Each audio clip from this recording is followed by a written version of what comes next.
지금 오뚜기 본사 건물 앞 분위기가 예사롭지 않습니다. 여러분, 국세청에서도 가장 무섭다는 조사 3국 요원들이 들이닥쳤다는 소식 들으셨나요? 1,500억 원이라는 거액의 상속세를 성실하게 납부해서 국민들에게 가뚝이라는 찬사를 받았던 기업이 지금 탈세와 비자금 의혹이라는 충격적인 뉴스에 정조준을 당하고 있습니다. 한때는 착한 기업의 대명사였던 이들이 왜 갑자기 이런 파렴치한 범죄 의혹에 휘말리게 된 걸까요? 오늘 영상을 끝까지 보시면 여러분은 우리가 열광했던 착한 기업 마케팅의 소름 돋는 실체와 대기업들이 교묘하게 법망을 피해 자산을 증식하는 은밀한 수법들을 완벽하게 이해하게 될 거예요. 2026년 1월 현재 대한민국 경제계에서 가장 뜨거운 이 이슈에 대해 제가 오늘 세 가지 핵심 포인트를 짚어드릴게요. 먼저 국세청 조사 3국이 왜 하필 오뚜기를 타깃으로 삼았는지 그 구체적인 이유를 파헤쳐 볼 거고요. 두 번째로는 친인척 회사를 이용한 통행세와 비자금 조성 의혹의 실체를 낱낱이 분석할 겁니다. 마지막으로는 가뚜기 신화의 기반이었던 1,500억 원 상속세 납부 뒤에 숨겨진 불편한 진실까지 모두 공개할 예정이에요. 저는 지난 수년간 기업 지배구조와 세무 이슈를 전문적으로 추적해왔는데요. 실제 공시자료와 수사 정황을 바탕으로 전문가들도 놓치기 쉬운 핵심 내용들을 꼼꼼하게 담았습니다. 자, 그럼 지금부터 본격적으로 시작해볼까요? 집중하세요. 지금부터 제가 말씀드릴 내용은 여러분의 상식을 완전히 뒤집어 놓을 겁니다. 자, 그럼 본격적으로 국세청의 저승사자라고 불리는 조사 3국이 왜 하필 오뚜기를 정조준했는지부터 알아볼까요? 보통 세무조사라고 하면 정기적으로 나오는 경우도 많지만 이번처럼 조사 3국이 움직였다는 건 차원이 완전히 다른 이야기예요. 조사 3국은 쉽게 말해서 기업의 비자금이나 탈세, 그리고 변칙적인 상속 같은 아주 무거운 혐의를 전문적으로 다루는 곳이거든요. 경찰로 치면 일반 순경이 아니라 강력계 형사들이 출동한 것과 비슷합니다. 여기서 우리가 주목해야 할 점은 이번 조사의 강도예요. 단순히 장부를 들여다보는 수준이 아니라 이미 구체적인 제보나 확실한 정황을 포착하고 들어갔을 가능성이 매우 높다는 거죠. 많은 분들이 세무조사라고 하면 그냥 세금 좀 덜 냈나 보다 하고 가볍게 생각하시는데요. 사실은 그렇지 않습니다. 특히 조사 3국이 투입되는 경우는 기업의 근간이 흔들릴 수 있는 중대한 사건인 경우가 많아요. 2024년부터 조금씩 흘러나오던 의혹들이 2026년 초에 들어서면서 폭발하고 있는 모양새인데요. 이번 조사는 오뚜기가 그동안 쌓아온 착한 기업 이미지를 정면으로 반박하는 결과들을 내놓고 있습니다. 사실 적절한 세무조사는 기업의 투명성을 높이는 계기가 되기도 하지만 오뚜기의 경우에는 상황이 아주 복잡해요. 왜냐하면 이들은 그동안 도덕적 우위를 바탕으로 엄청난 마케팅 효과를 누려왔기 때문입니다.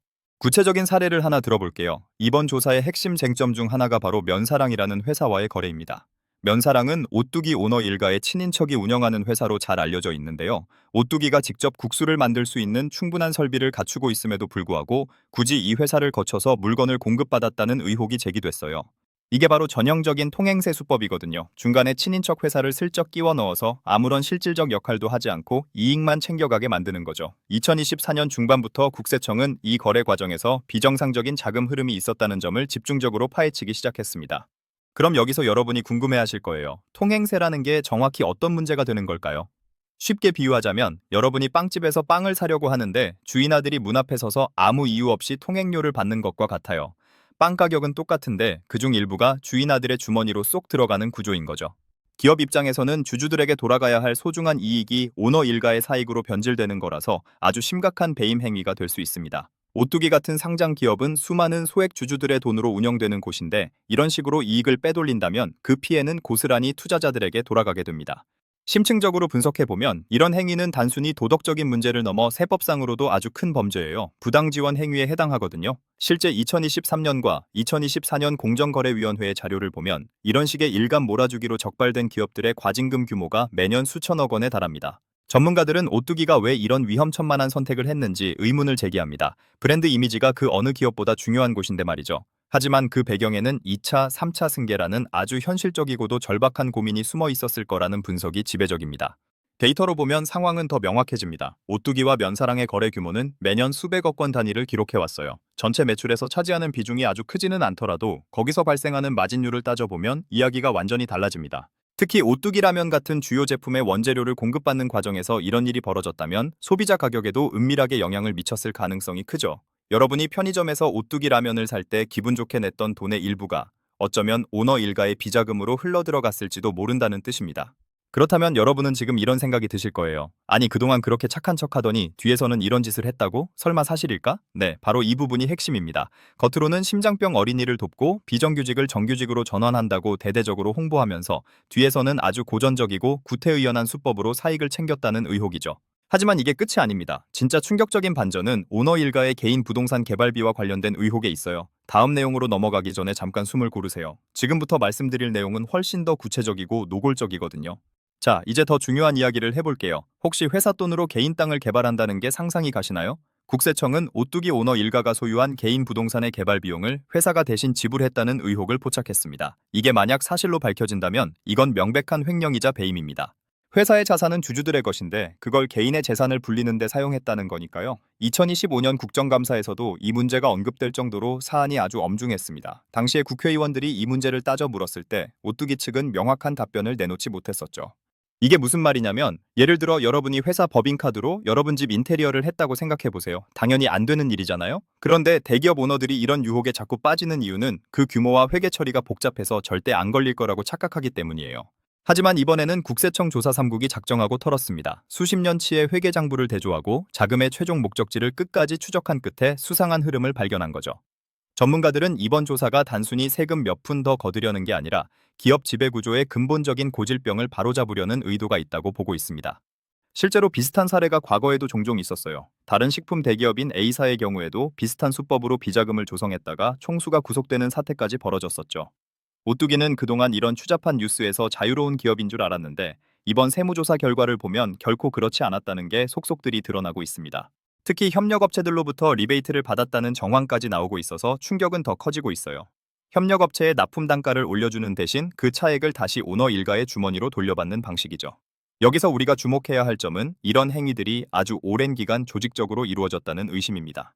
잠깐의 실수나 실무자의 단순한 판단 착오라고 보기에는 그 규모와 수법이 너무 정교하고 치밀하거든요. 이게 바로 기업의 도덕적 해이가 얼마나 무서운지를 보여주는 단면입니다.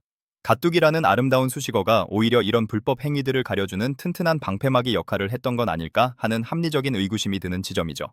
자, 여기까지 이해하셨다면 이제 본격적으로 1,500억 원 상속세 신화의 이면을 들여다볼 준비가 되신 겁니다. 여러분은 오뚜기가 상속세를 성실히 냈다는 사실 하나만으로 이 기업을 절대적으로 신뢰하셨을 거예요. 저도 예전엔 그랬으니까요.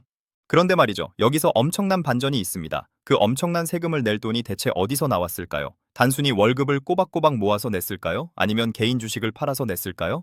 사실은 그보다 훨씬 더 교묘하고 영리한 방법이 숨어 있었습니다. 잠시만요. 이 부분을 이해하지 못하면 여러분은 평생 기업들의 교묘한 마케팅에 속을 수밖에 없거든요. 지금부터 그 충격적인 실체를 낱낱이 파헤쳐 드릴게요.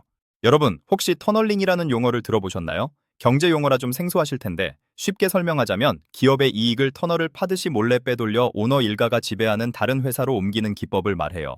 오뚜기가 1,500억 원의 상속세를 냈던 그 자금의 출처를 추적해보면 바로 이 터널링의 흔적이 아주 짙게 남아 있습니다. 많은 분들이 오뚜기 회장님이 사재를 털어서 눈물겹게 세금을 냈다고 생각하시는데 사실은 오너 일가 지분이 높은 비상장 계열사에 일감을 몰아주고 거기서 발생한 막대한 배당금을 통해 세금을 낸 거나 다름없다는 분석이 지배적입니다.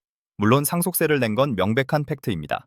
하지만 그 세금을 마련하는 과정이 과연 정당했느냐는 완전히 별개의 문제입니다. 만약 회사의 이익을 편법으로 몰아주고 그 돈으로 세금을 냈다면 결국 주주들의 돈으로 세금을 낸 셈이거든요. 2024년 말 기준으로 공개된 자료를 보면 오뚜기 라면과 같은 비상장 계열사들의 매출 상당 부분이 본사인 오뚜기와의 내부 거래에서 발생했습니다. 그리고 이 회사들은 오너 일가가 지분을 거의 100% 소유하고 있었죠. 구체적인 숫자로 비교해 볼게요. 2020년부터 2023년까지 오뚜기가 주요 비상장 계열사에 준 일감의 규모는 무려 수조 원대에 달합니다. 그리고 이 계열사들은 매년 엄청난 금액의 배당을 실시했어요. 그 배당금의 대부분은 당연히 오너 일가에게 돌아갔고요. 이렇게 받은 배당금이 결과적으로 상속세를 납부하는 주된 재원이 됐습니다. 겉으로는 성실 납세자라는 국민적 찬사를 받으면서 실제로는 회사의 수익 구조를 왜곡해 개인의 세금을 충당한 셈입니다. 이게 과연 우리가 믿고 사랑했던 가뚜기의 진실일까요? 심지어 이 과정에서 증여세를 피하기 위한 교묘한 지분 쪼개기 수법도 발견됐습니다. 자녀들에게 미리 지분을 슬쩍 넘겨주고 그 회사를 본사가 밀어줘서 키운 뒤에 나중에 본사와 합병하거나 주식을 비싸게 매각하는 방식이죠. 이건 삼성이나 현대 같은 전통적인 재벌들이 즐겨 썼던 수법과 아주 유사합니다. 오뚜기만은 다를 줄 알았는데 지배구조를 깊이 들여다보니 똑같은 길을 걷고 있었던 거예요. 2025년 초에 발표된 기업 투명성 보고서에서도 오뚜기의 내부 거래 비중은 식품업계 전체에서 최고 수준으로 나타났습니다. 그럼 여기서 질문 하나 드릴게요. 만약 여러분이 어떤 회사의 사장인데 물건을 살 때 더 싸고 품질 좋은 곳이 있음에도 불구하고 굳이 내 가족이 운영하는 비싼 곳에서 산다면 주주들이 가만히 있을까요? 당연히 난리가 나겠죠. 그런데 오뚜기는 그동안 착한 기업이라는 강력한 프레임 뒤에 숨어서 이런 비판을 아주 효과적으로 피해왔습니다. 소비자들이 응원해주니까 매출은 잘 나오고 그 매출로 오너 일가의 배를 불리는 구조가 완성된 거죠. 이게 바로 이미지 마케팅의 무서운 점입니다. 여기서 우리가 주목해야 할 또 다른 점은 창업주인 고 함태호 명예회장님의 정신입니다. 그분은 실제로 6천 명이 넘는 심장병 어린이의 수술비를 지원하고 헌신적인 기업가 정신을 보여주신 정말 훌륭한 분이었어요. 시청자 여러분도 이 진정성 있는 사실 때문에 오뚜기를 무조건적으로 사랑하셨을 거고요. 하지만 지금의 경영진은 창업주의 그 고귀한 명예를 단순히 마케팅 도구로만 활용하고 있는 것은 아닌지 심각한 의문이 듭니다. 창업주가 평생을 바쳐 쌓아 올린 공든탑을 현 경영진의 불투명하고 사욕에 찬 운영이 무너뜨리고 있는 셈이죠. 실제로 오뚜기 내부에서도 이런 모순에 대한 목소리가 나오고 있습니다. 2025년 익명 커뮤니티 블라인드에는 오뚜기 직원들의 한탄 섞인 글들이 아주 많이 올라왔어요. 겉으로는 착한 기업이라는데 정작 내부 복지나 급여 수준은 경쟁사에 비해 턱없이 낮고 열악하다는 내용이었죠. 광고비에는 매년 수백억 원을 아낌없이 쓰면서 직원들에게는 너무 인색한 모습. 이게 과연 진정한 윤리 경영일까요? 마케팅으로 교묘하게 만들어진 가짜 이미지와 실제 경영 현장의 비참한 괴리가 점점 더 커지고 있습니다. 데이터를 통해 산업 전체를 조망해보면 상황은 더 심각하게 보입니다. 오뚜기가 이렇게 내부 거래와 사익 편취에만 집중하는 동안 경쟁사인 삼양식품과 농심은 과연 어땠을까요? 삼양식품은 불닭볶음면 하나로 전 세계를 휩쓸며 K푸드의 선두주자가 됐습니다. 농심 역시 신라면을 앞세워 글로벌 시장 점유율을 공격적으로 높여갔죠. 하지만 오뚜기는 어땠나요? 여전히 국내 시장에서 진라면의 가격을 동결한다는 식의 생색내기 마케팅에만 매몰되어 있었습니다. 그 결과 2024년 영업이익 성장률은 삼양식품의 절반에도 못 미치는 수준으로 처참하게 떨어졌습니다. 이게 무엇을 의미할까요? 혁신을 통해 정당하게 돈을 버는 게 아니라 짜인 틀 안에서 일감을 몰아주며 돈을 빼돌리는 데만 신경 쓰다 보니 기업의 본질적인 경쟁력 자체가 약해진 겁니다. 빠르게 변화하는 글로벌 트렌드를 전혀 읽지 못하고 국내 소비자들의 맹목적인 팬덤에만 의존한 경영의 한계가 명확히 드러난 거죠. 금리가 오르고 원자재 가격이 요동치는 2026년 현재 오뚜기의 실적은 더욱 악화되고 있습니다. 이미지 하나로 버티는 것도 이제 한계가 온 거예요. 잠깐, 혹시 이런 생각하지 않으셨나요? 그래도 라면 맛있고 가격만 싸면 장땡 아닌가? 맞아요. 당장 소비자 입장에서는 그럴 수 있습니다. 하지만 여러분이 내는 그 소중한 돈이 건강한 기업 성장이 아니라 오너 일가의 비자금과 개인 세금 납부용으로 은밀하게 쓰인다면 결국 그 피해는 부메랑이 되어 소비자들에게 돌아옵니다. 기업이 혁신을 멈추면 제품의 질은 결국 떨어지고 우리들의 선택권은 줄어들게 되거든요. 오뚜기의 현재 상황은 단순한 세무조사, 그 이상의 거대한 위기를 예고하고 있습니다. 그렇다면 여기서 충격적인 반전이 하나 더 있습니다. 이번 세무조사 과정에서 국세청이 아주 깊게 주목한 또 다른 포인트가 있어요. 바로 해외 법인을 통한 자금 세탁 의혹입니다. 국내에서의 일감 몰아주기만으로는 부족했는지 해외 지사를 설립해 거기서 중간 마진을 가로채는 수법까지 동원했다는 정황이 포착됐습니다. 이건 단순히 국내 문제를 넘어 국제적인 조세 회피 문제로 번질 수 있는 아주 큰 사안이에요. 자, 이제 더 깊숙이 들어가 볼까요? 오뚜기가 왜 이렇게까지 무리하게 자금을 확보하려 했을까요? 단순히 개인의 끝없는 욕심 때문일까요? 아니면 우리가 전혀 모르는 또 다른 거대한 계획이 있는 걸까요? 2026년 지금 시점에서 이 사건을 다시 들여다보면 이건 단순한 비리가 아니라 한 기업의 생존을 건 위험한 도박이었다는 사실이 드러납니다. 그 도박의 실체와 앞으로 오뚜기가 맞이할 운명, 그리고 여러분이 진짜 똑똑한 소비자가 되기 위해 꼭 알아야 할 것들을 지금부터 하나씩 풀어드릴게요. 집중하세요. 이제부터 진짜 소름 돋는 이야기가 본격적으로 시작됩니다. 사실 많은 분들이 간과하는 게 있는데 기업의 비자금은 보통 로비 자금으로 쓰이곤 합니다. 오뚜기가 이번 세무조사를 피하기 위해 물밑에서 어떤 시도를 했을까요? 세무대리인으로 국세청 출신의 고위 전관들을 대거 영입했다는 소식이 업계에 파다합니다. 2025년 초 오뚜기 사회이사 명단에 이름을 올린 인물들을 보면 정말 깜짝 놀라실 거예요. 국세청 차장 출신부터 기획재정부 고위 관료 출신들이 줄줄이 포진해 있거든요. 이게 과연 우연의 일치일까요? 전문가들은 이런 전관예우를 통해 조사를 무마하거나 처벌 수위를 낮추려는 시도가 오히려 지금은 독이 됐다고 평가합니다. 여론이 극도로 악화되자 국세청도 더 강하게 밀어붙일 수밖에 없었거든요. 이제 오뚜기는 법적인 강력한 처벌뿐만 아니라 브랜드 이미지 실추라는 돌이킬 수 없는 대가를 치러야 합니다. 과연 가뚝이라는 이름으로 다시 당당하게 일어설 수 있을까요? 아니면 이대로 허무하게 침몰하게 될까요? 다음 내용을 절대 놓치시면 안 됩니다. 여러분의 수천만 원 투자금이 걸려 있을 수도 있는 문제니까요. 자, 이제 마지막 결론으로 향해 가볼까요? 여기까지 들으신 여러분은 아마 배신감이 정말 크실 거예요. 우리가 그토록 믿었던 착한 기업 오뚜기가 왜 이렇게까지 변질되었는지, 아니면 원래 이런 모습이었는데 우리가 그동안 깜빡 속았던 건지 혼란스러우실 겁니다. 하지만 우리는 냉정하게 현실을 직시해야 합니다. 2026년 1월 현재 오뚜기는 단순한 세무조사를 넘어 기업 존재의 정당성 자체를 심각하게 위협받고 있어요. 국세청의 최종 조사 결과가 나오면 아마 수천억 원의 추징금과 함께 검찰 고발까지 이어질 가능성이 매우 높습니다. 오늘 우리가 다룬 충격적인 내용을 짧게 정리해 볼게요. 첫째, 국세청 조사 3국은 오뚜기의 친인척 회사인 면사랑을 통한 통행세 의혹과 비자금 조성 혐의를 아주 구체적으로 포착했습니다. 둘째, 오너 일가의 개인 부동산 개발비를 회사 돈으로 몰래 대납했다는 횡령 의혹이 불거졌죠.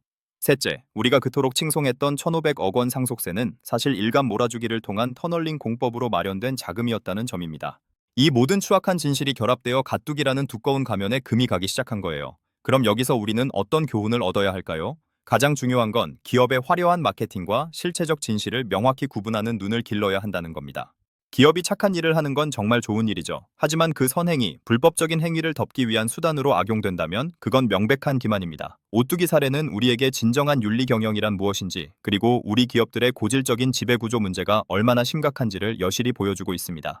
여러분, 영상을 끄시자마자 바로 이것부터 꼭 하세요. 여러분이 투자하고 있거나 자주 이용하는 기업의 공시자료를 단 한 번만이라도 직접 들여다보세요. 네이버 금융이나 다트 시스템에 들어가서 대주주 지분이 어떻게 되어 있는지, 내부 거래 비중은 얼마나 되는지 확인해 보시는 겁니다.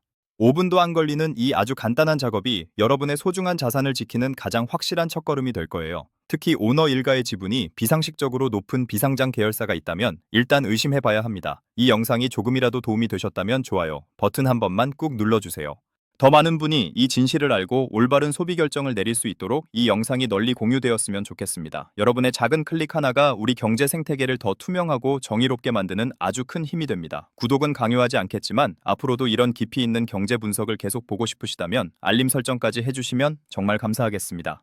다음 영상에서는 오뚜기 못지않게 착한 기업으로 소문났지만 내부적으로는 엄청난 갈등과 비리를 꽁꽁 숨기고 있는 또 다른 대기업의 실체를 분석해드릴 예정입니다. 아마 이번 영상보다 훨씬 더 큰 충격을 받으실 수도 있어요. 절대 놓치지 마시고 다음 영상도 많이 기대해주세요. 마지막으로 영상 시작할 때 제가 드렸던 질문 기억하시나요? 전 세계 인구의 73%가 기업의 도덕성을 보고 제품을 선택한다고 하는데 과연 오뚜기는 그 73%의 선택을 다시 받을 자격이 있을까요? 이제 답은 오직 여러분의 몫입니다. 창업주의 숭고한 정신이 진정한 경영 혁신으로 이어지지 않는다면 가뚝이라는 자랑스러운 별명은 이제 역사 속으로 쓸쓸히 사라질지도 모릅니다. 기업은 숫자로 말하고 소비자들은 선택으로 증명합니다. 여러분은 앞으로 어떤 오뚜기를 기억하고 싶으신가요? 1,500억 원의 상속세를 냈던 성실한 기업인가요? 아니면 그 이면에서 교묘하게 사익을 편취했던 영악한 기업인가요? 오늘 제가 드린 정보들이 여러분이 세상을 바라보는 시야를 조금이라도 더 넓혀드렸기를 진심으로 바랍니다. 긴 시간 시청해주셔서 정말 감사합니다.